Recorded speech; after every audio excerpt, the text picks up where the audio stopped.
के अंदर ना समस्याएं और भी हैं, लेकिन हमारे देश की सबसे बड़ी पंचायत के लोकसभा के अंदर माननीय सांसद श्री रवि किशन जी मुद्दा क्या उठा रहे हैं कि देश के अंदर जो है समोसे की मुद्दा, समोसा क्या है कि भाई उसका जो है बड़ा और छोटा होना साइज के एतबार से, और समोसे की कीमतों में कमी और ज़्यादती होना जो है जगहों के एतबार से। अब जाहिर सी बात है, आप 5 स्टार होटल में जाएंगे तो चीज़ें महंगी मिलेगी ना भाई, लेकिन वो मुद्दा ही उठा रहे हैं। भाई शिक्षा, रोटी, कपड़ा, मकान, बिजली, पानी, ये है मूलभूत समस्या। आज शिक्षा महंगी होती जा रही है, आम आदमी की पहुंच से शिक्षा दूर जा रही है, ये है समस्या, है ना। इसी तरीके से समस्या रोजी है। आज रोजगार मुश्किल होता जा रहा है, लोग आत्महत्याएं कर रहे हैं, ये है समस्या। लोगों के हाथ से रोजगार जा रहा है, ये है समस्या। ये है बात चर्चा की, इस पर होनी चाहिए चर्चा।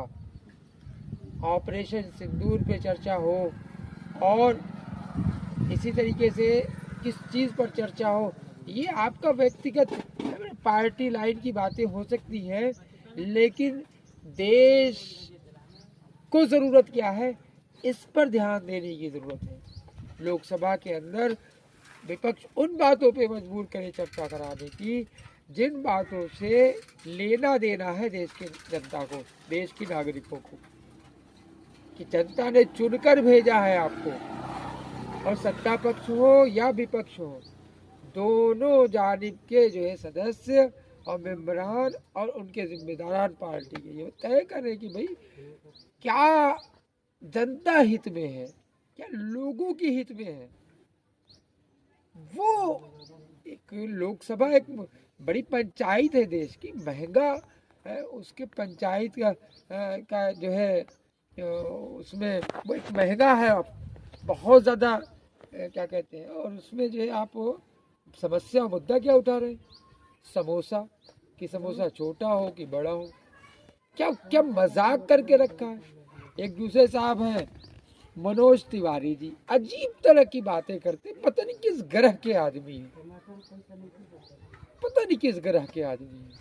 कभी गुणा भाग और गणित लगाने में फेल हो जाते हैं, कभी कुछ बोलते हैं, कभी कुछ बोलते हैं। दिल्ली वाले लोग उनको रिंकिया का पापा बोलते हैं, हालांकि ये नहीं मैं बोलता हूँ, लेकिन बहरहाल आप मुद्दों पे बात करिए, देश के जो है ना मूलभूत मुद्दे, किसानों के मुद्दों पे बात करिए, यूरिया नहीं मिल रही उस पर बात करिए। आप बात करिए ना कि बारिश में सड़कें पे पानी जमा हो गए, उस पर बात करिए, क्यों जमा हो रहे हैं, आप बात करिए। देश की इकोनॉमी के ताल्लुक से ट्रंप ने कहा कि डेड इकोनॉमी है, मरी हुई इकोनॉमी है, इस पर चर्चा करिए। क्या ऐसा सही है, क्यों ऐसा बोल रहे हैं, आप बात करिए, फॉरेन पॉलिसी पे बात करिए, एक चर्चा कराइए कि क्या वजह है कि ऑपरेशन सिंदूर के मौके पर कि कोई देश हमारे साथ कांधे से कांधा मिला के नहीं खड़ा हुआ, क्या हमारी फॉरेन पॉलिसी में कुछ कमी है, आप इस पर बात करिए। और भी बहुत सारे मुद्दे हैं, देश के लाखों करोड़ों युवा जो है विदेशों में अब नौकरी करने में मजबूर है, उनकी बड़ी समस्याएं हैं, उसको सही कैसे किया जाए, उस पर बात करिए आप तमाम देश की मूलभूत मुद्दे क्या है। सबसे पहले रोटी पे बात करिए, जब पेट में रोटी होगा तो फिर शिक्षा की बात करिए, बिजली, पानी, सड़क, इन पर बात करिए। देश की जनता खुशहाल होगी, देश खुशहाल होगा, और देश खुशहाल होगा तो हमें कहना नहीं पड़ेगा कि हम विश्व गुरु बन गए, कि नहीं, लोगों की खुशहाली बताएगी। समझ में आ रही बात, ये करने की वाली बात है।